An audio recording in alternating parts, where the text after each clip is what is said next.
हम लोग विश्व आदिवासी दिवस मना रहे हैं।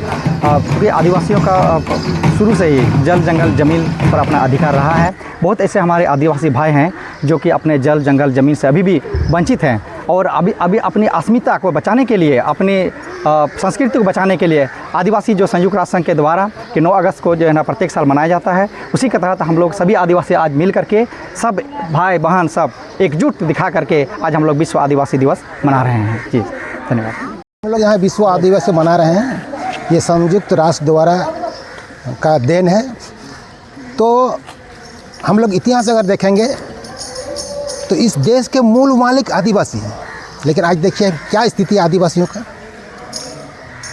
सारे लोग बोल रहे हैं, बड़े बड़े विद्वान लोग बोल रहे हैं कि भारत देश के मूल आदमी, मुख्य आदमी आदिवासी हैं। झारखंड में 32 कौम से आदिवासी हैं, अपना अपना संस्कृति है।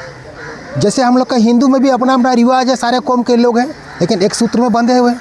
यहाँ आदिवासी को एक सूत्र में बंधने नहीं दे रहे हैं। कोई किसी को बोलता है तुम सारना बनो, कोई बोलता है हम शरीर धर्म है, किसी को बोलता है तुम वनवासी है। मेरे कहने का मतलब आदिवासी को दिग्भरित मित करके अलग अलग जगह में बांट दिया गया है। यहाँ जल जंगल ज़मीन की बात हो रही है, अब देखिए छत्तीसगढ़ में क्या हो रही है, जंगल के एक तरफ से सफाई हो रहा है। तो मेरे कहने का मतलब कथनी और करनी में फ़र्क हो रहा है। आदिवासी मुख्य रूप से प्राकृतिक पूजक हैं। आप बोलते हैं भगवान, आदिवासी भी भगवान को मानते हैं। पंचतत्व में जो आते हैं वो भगवान ही हैं।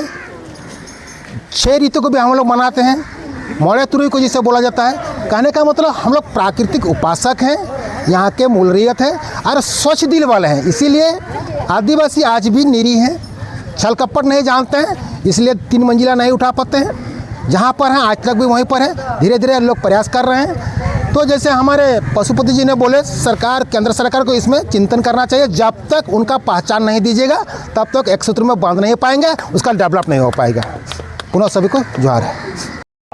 करता हूँ आज जो विश्व आदिवासी दिवस है, यह आपकी संस्कृति, आपकी पहचान, आपकी अधिकार से जुड़ी हुई है।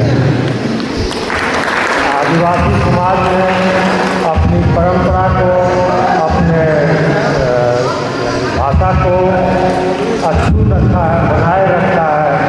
बदलाव के दौर में उन्होंने अपने संस्कृति को बनाए रखा है। उसके लिए आप सभी बधाई के पात्र हैं। जल, जंगल और जमीन, ये 3 के लिए आपने जो संघर्ष का रास्ता लोगों को दिखाया है, उसके लिए आप बधाई के पात्र हैं। आज पर्यावरण के लिए जो चिंता है, ग्लोबल वार्मिंग का, जंगल के कटने का, लोगों के विस्थापन का, उस चीज़ के लिए आपने पहले से ही जो है बना के रखा है। पर्यावरण को बचाने में आपके योगदान के लिए, आदिवासी समाज के योगदान के लिए हम उसकी भूरी भूरी प्रशंसा करते हैं और आपका आभार व्यक्त करते हैं।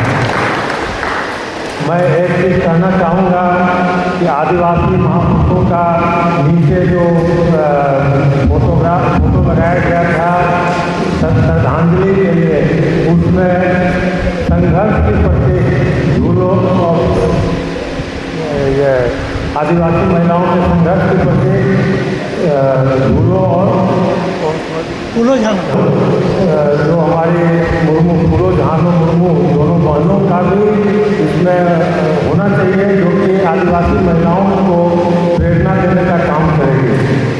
हम इस मौके पे तिलका मांझी, जो भारत के पहला स्वतंत्रता सेनानी थे, उनका नमन करना चाहूँगा, जिन्होंने अंग्रेजों से लड़ाई का रास्ता दिखाया। मैं भगवान बिरसा मुंडा को अपना नमन करता हूँ, उनके चरणों में कोटि प्रणाम करता हूँ।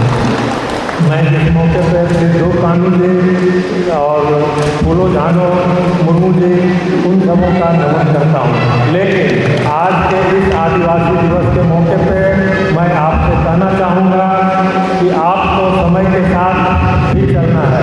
उसके लिए भी राजा जयपाल सिंह मुंडा जी ने, राम दयाल मुंडा जी ने आपको रास्ता दिखाया।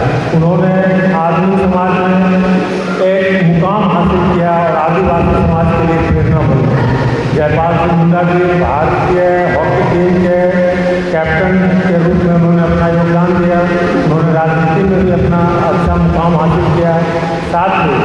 राम दयाल मुंडा एक शिक्षाविद जो वाइस चांसलर वगैरह भी रहे, उन्होंने आदिवासी भाषाओं को, उसकी लिपि को पहचान दिलाया। तो मैं आपसे अनुग्रह करूँगा, खास करके विशेष करके आदिवासी महिलाओं का आह्वान करूँगा कि वो समय के साथ अपने को पढ़ें।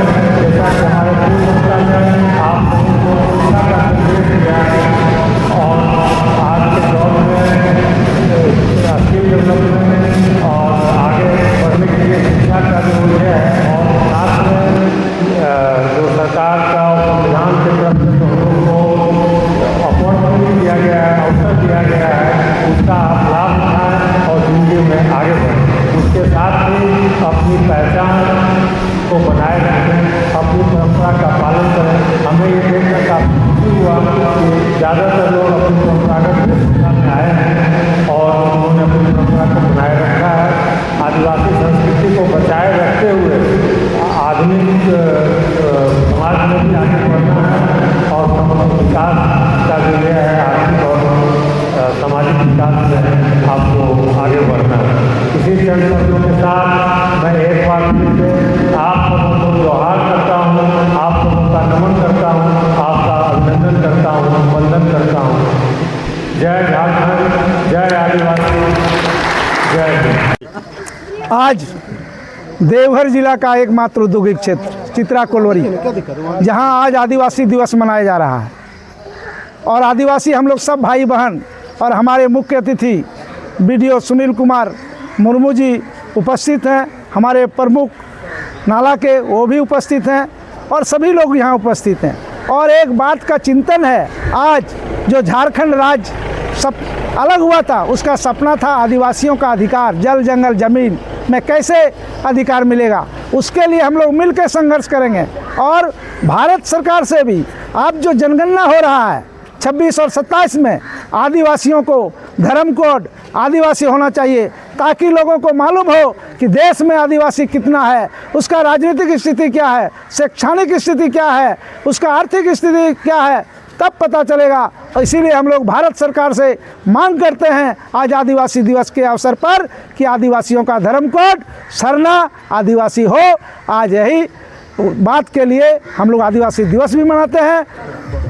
पशुपति कोल, अखिल भारतीय आदिवासी महासभा, राष्ट्रीय महासचिव। धन्यवाद।